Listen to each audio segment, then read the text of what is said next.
Assalamualaikum warahmatullahi wabarakatuh. Perkenalkan, nama saya Aziza Aura Ramadhani dari kelas 2M jurusan Pendidikan Bahasa dan Sastra Indonesia. Dan yang saya hormati Ibu Nurul Musyarofa, SHI MESY selaku dosen pengampu mata kuliah Ibadah dan Muamalah. Baiklah, di sini saya akan menjelaskan materi mengenai ibadah dan muamalah. Baiklah, di sini saya akan menjelaskan materi mengenai harta dan akad. Yang pertama, definisi harta. Harta adalah segala sesuatu yang bernilai, dapat dimiliki dan dimanfaatkan manusia sesuai syariatnya. Harta merupakan amanah dari Allah yang dikelola secara halal. Dalil Quran Surat Al-Baqarah ayat 188 melarang manusia memakan harta sesamanya dengan jalan batil seperti penipuan, riba, atau korupsi. Selanjutnya itu ada fungsi harta. Jadi fungsi harta ini adalah sebagai sarana memenuhi kebutuhan hidup, ujian keimanan, alat beribadah seperti zakat, sedekah, dan infak, serta penunjang kesejahteraan. Selanjutnya prinsip harta, yaitu harus diperoleh dengan cara halal, digunakan untuk kebaikan, tidak boros atau kikir, dan menunaikan hak orang lain di dalamnya, atau zakat. Selanjutnya, akad dalam Islam. Yang pertama, definisi akad. Jadi, akad adalah perjanjian atau kesepakatan secara sadar antara dua pihak atau lebih yang menimbulkan hak dan kewajiban sesuai syariat Islam. Selanjutnya, ada unsur akad, yaitu melibatkan pihak yang bertransaksi, objek atau barang dan jasa, serta ijab atau penawaran, dan qabul atau penerimaan. Dan yang selanjutnya ada dasar hukum, yaitu bersumber dari Al-Quran dan hadis, dan kesepakatan ulama. Salah satu dalil utamanya adalah Quran Surat Al-Maidah ayat 1, yang memerintahkan orang beriman untuk memenuhi janji atau akad. Hukum asal akad adalah boleh atau mubah, namun bisa berubah menjadi wajib, haram, atau sah, tergantung situasi dan kesesuaiannya dengan syariat. Selanjutnya, syarat akad. Yang pertama, adanya kerelaan kedua belah pihak atau tanpa paksaan. Yang kedua, itu ada pihak yang terlibat cakap hukum atau berakal, baligh, mampu mengambil keputusan. Yang ketiga, objek akad harus jelas, yaitu bentuk, jumlah, kualitas, dan halal. Yang keempat, tidak mengandung unsur riba, penipuan, atau perjudian. Yang kelima, adanya pernyataan kesepakatan ijab dan qabul. Selanjutnya, jenis-jenis akad. Yang pertama, akad jual beli atau disebut juga dengan bai, yaitu menukar barang dengan uang, contohnya beli makanan atau pakaian. Yang kedua, ada sewa atau ijarah, yaitu memanfaatkan jasa atau barang dengan imbalan, contohnya sewa rumah atau ojek. Yang ketiga, pinjam meminjam, yaitu memberikan pinjaman tanpa mengambil keuntungan, contohnya pinjam uang ke teman. Yang keempat, kerjasama, yaitu usaha bersama antara dua pihak atau lebih, contohnya patungan buka usaha. Yang kelima, bagi hasil, yaitu kerjasama antara pemilik modal dan pengelola usaha dengan bagi hasil sesuai kesepakatan. Yang keenam, titipan atau wadiah, yaitu menitipkan barang kepada orang lain untuk dijaga, contohnya nitip uang di bank syariah. Dan selanjutnya, hubungan harta dan akad. Harta berfungsi sebagai objek yang dimiliki, sedangkan akad adalah cara atau prosedur sah untuk memperoleh, mengelola, dan memindahkan kepemilikan harta tersebut agar selalu sejalan dengan syariat Islam. Dan selanjutnya materi mengenai mudharabah atau pinjam meminjam. Yang pertama, pengertian mudharabah, yaitu kerjasama antara pemilik modal dan pengelola modal untuk usaha tertentu dengan pembagian keuntungan berdasarkan nisbah dan kesepakatan. Selanjutnya, rukun dan syarat mudharabah. Yang pertama, ijab dan qabul, yaitu persetujuan suka sama suka dan saling rela. Yang kedua, dua pihak, yaitu pemilik modal dan pengelola yang cakap hukum, jujur, serta amanah. Yang ketiga, modal. Harus jelas jumlahnya berupa uang tunai, bukan utang atau barang, dan diserahkan langsung. Yang keempat, yaitu usaha. Harus halal, mazhab Syafi'i atau Maliki yang membatasi hanya pada perdagangan, Sedangkan Abu Hanifah dan konteks modern membolehkan semua sektor, yaitu industri, jasa, dan kerajinan. Dan yang kelima yaitu nisbah keuntungan, yaitu ditentukan dalam persentase sejak awal, bukan nominal tetap dan hanya dibagi dari laba usaha. Selanjutnya manfaat mudharabah, yaitu pengelola mendapat kesepakatan usaha dan tanpa modal sendiri, pemilik modal mendapat keuntungan tanpa terjun langsung. Kerugian finansial ditanggung pemilik modal, sedangkan pengelola rugi waktu dan tenaga, atau selama tidak ada kelalaian. Selanjutnya pinjam-meminjam. Yang pertama, qard, yaitu pinjaman uang atau harta yang bertujuan sosial atau membantu dan wajib dikembalikan dengan nilai yang sama atau bisa tunai dan cicil.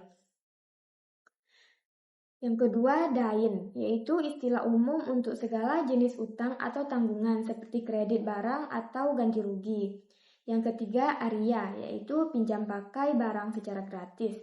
Peminjam wajib menjaga amanah, bertanggung jawab penuh, dan mengembalikannya dalam kondisi baik dengan izin pemilik. Yang keempat, hukum asal, yaitu hukumnya bisa berubah dari mubah atau biasa, sunnah atau wajib untuk menolong, hingga makruh atau haram jika melalaikan ibadah atau untuk maksiat. Kesimpulannya, mudharabah dan konsep pinjam-meminjam dalam Islam dirancang untuk mewujudkan keadilan ekonomi, mendorong sikap saling percaya, jujur, dan tolong-menolong tanpa unsur riba. Baiklah, selanjutnya saya akan menjelaskan materi mengenai munakahat. Jadi munakahat adalah ilmu fikih yang mengatur perkawinan. Dan perkawinan itu adalah ibadah yang dijalankan melalui akad atau muamalah untuk menghalalkan hubungan suami istri, menciptakan hak kewajiban dan meraih ridho Allah. Yang kedua, proses pradika. Yang pertama ada ta'aruf, yaitu proses saling mengenal demi menghindari zina. Yang kedua, kitbah, yaitu proses meminang atau lamaran setelah ta'aruf.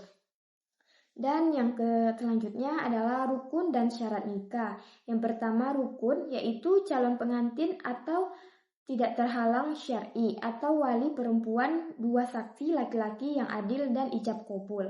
Yang kedua syarat, yaitu beragama Islam, bukan mahram, asal-usul wali jelas, tidak sedang ihram haji.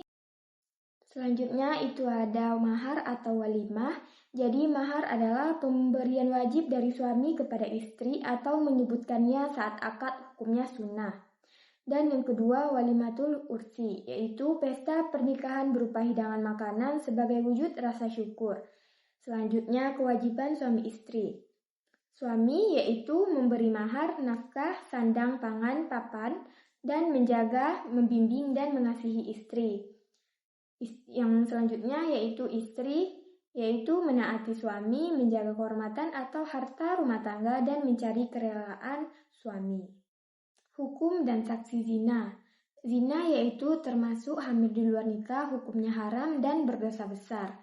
Sanksi syariatnya yaitu dera atau cambuk untuk pezina gairu muhsan atau belum menikah, dan rajam dilempari batu hingga mati untuk pezina muhsan sudah pernah menikah. Selanjutnya saya akan menjelaskan mengenai faraid. Jadi secara bahasa faraid itu adalah bentuk jamak dari faridah yang berarti bagian pasti. Secara syarafah atau Islam, ilmu dan aturan yang mengatur perhitungan serta tata cara pembagian harta warisan dari seseorang yang telah meninggal dunia kepada ahli warisnya yang sah berdasarkan Al-Quran dan hadis. Yang kedua itu ada fungsi dan tujuan faraid. Fungsinya yaitu menetapkan ahli waris yang berhak, menentukan besaran porsi masing-masing, mewujudkan keadilan, mencegah perselisihan atau konflik keluarga, dan melaksanakan perintah agama. Tujuannya yaitu memastikan harta warisan dibagi secara adil sesuai ketentuan Allah Subhanahu wa Ta'ala dan Rasul-Nya demi menegakkan keadilan serta mematuhi hak-hak finansial keluarga. Selanjutnya golongan ahli waris. Yang pertama hubungan darah laki-laki yaitu ayah, anak laki-laki, saudara laki-laki, paman, dan kakek. Yang kedua hubungan darah perempuan yaitu ibu, anak perempuan, saudara perempuan, dan nenek istri atau istri kakek. Dan yang ketiga hubungan pernikahan, yaitu suami atau istri yang terikat dalam perkawinan sah. Dan selanjutnya itu ada syarat ahli waris. Untuk menerima warisan, seseorang harus memenuhi syarat berikut. Yang pertama, memiliki hubungan darah atau perkawinan yang sah dengan pewaris. Yang kedua, beragama Islam. Yang ketiga, masih hidup saat pewaris wafat. Yang keempat, tidak terhalang oleh hukum. Yang terakhir itu ada penerima warisan pasti atau tidak bisa mendapat. Yang pertama, orang yang pasti mendapat warisan, yaitu anak laki-laki kandung, anak perempuan kandung, ayah ibu, suami, dan istri. Yang kedua, orang yang tidak bisa mendapat warisan atau penghalang. Yang pertama, pembunuh, yaitu ahli waris yang membunuh pewaris. Yang kedua, beda agama, yaitu muslim tidak mewarisi non-muslim dan sebaliknya. Yang ketiga, murtad atau keluar dari agama Islam. Yang keempat, budak atau statusnya bukan orang merdeka. Selanjutnya saya akan menjelaskan materi mengenai jinayah. Jadi, secara umum jinayah itu adalah segala bentuk perbuatan yang dilarang oleh syariat dan dapat membahayakan jiwa, harta, kehormatan maupun keamanan masyarakat. Fikih jinayah merupakan bagian dari hukum pidana Islam yang membahas perbuatan terlarang beserta sanksi hukumnya. Dalam ilmu fikih, perbuatan atau perilaku jahat yang dilakukan seseorang untuk menganiaya orang lain secara sengaja yang berkonsekuensi membahayakan agama, jiwa, akal, kehormatan, dan harta benda. Selanjutnya, macam-macam jinayah. Yang pertama adalah jarimah hudud, yaitu tindak pidana yang bentuk dan hukumannya telah ditetapkan secara tegas dalam Al-Quran dan hadis, bersifat tetap atau hak Allah, contohnya zina qadzaf atau menuduh zina, pencurian, perampokan, meminum khamar, murtad, dan bughat atau pemberontakan. Yang kedua, jarimah qisas dan diyat, yaitu tindak pidana yang berkaitan dengan jiwa dan anggota tubuh seperti pembunuhan dan penganiayaan. Qisas adalah hukuman balasan yang setimpal, misalnya pembunuhan dibalas hukum mati, sedangkan diyat adalah denda atau ganti rugi kepada korban atau keluarganya. Yang ketiga ada jarimah takfir, yaitu tindak pidana yang jenis dan hukumannya tidak ditentukan secara langsung oleh syariat, melainkan diserahkan kepada pemerintahan atau hakim demi kemaslahatan hukum. Contohnya penipuan, korupsi, penghinaan, perjudian, dan pelanggaran sosial lainnya. Dan selanjutnya itu ada unsur-unsur jinayah. Suatu perbuatan dikategorikan sebagai jinayah jika memenuhi unsur berikut. Yang pertama itu adalah unsur formal, yaitu adanya ketentuan syariat yang melarang perbuatan tersebut dan menetapkan sanksinya. Selanjutnya yang kedua itu ada unsur material, yaitu adanya perbuatan nyata atau tindakan aktif maupun pasif yang bertentangan dengan hukum Islam seperti mencuri atau membunuh. Yang ketiga ada unsur moral, yaitu pelaku harus merupakan seorang yang dapat dimintai pertanggungjawaban hukum atau mukallaf, yaitu memiliki kesadaran dan kemampuan memenuhi akibat perbuatannya. Dalam kajian lain, unsur jarimah juga mencakup, yaitu yang pertama ada unsur syar'i atau larangan syariat, yang kedua unsur fi'i yaitu tindakan nyata, dan yang ketiga unsur maddi yaitu akibat perbuatan, dan ada unsur ukbi yaitu ancaman hukuman. Selanjutnya perbedaan jinayah dan jarimah. Jadi jinayah itu bersifat lebih khusus, berfokus pada tindak pidana yang berkaitan dengan jiwa, tubuh, dan harta. Contohnya pembunuhan dan pencurian. Sedangkan jarimah itu bersifat lebih luas, mencakup semua bentuk pelanggaran syariat dan seluruh kejahatan dalam Islam. Selanjutnya, penerapan dalam kehidupan bermasyarakat. Penerapan nilai-nilai jinayah di masyarakat diwujudkan melalui 1. Larangan mencuri, melakukan kekerasan, dan membunuh. Yang kedua, menjaga kehormatan orang lain. Dan yang ketiga, yaitu menegakkan keadilan dan kejujuran. Sampai di sini materi yang dapat saya sampaikan.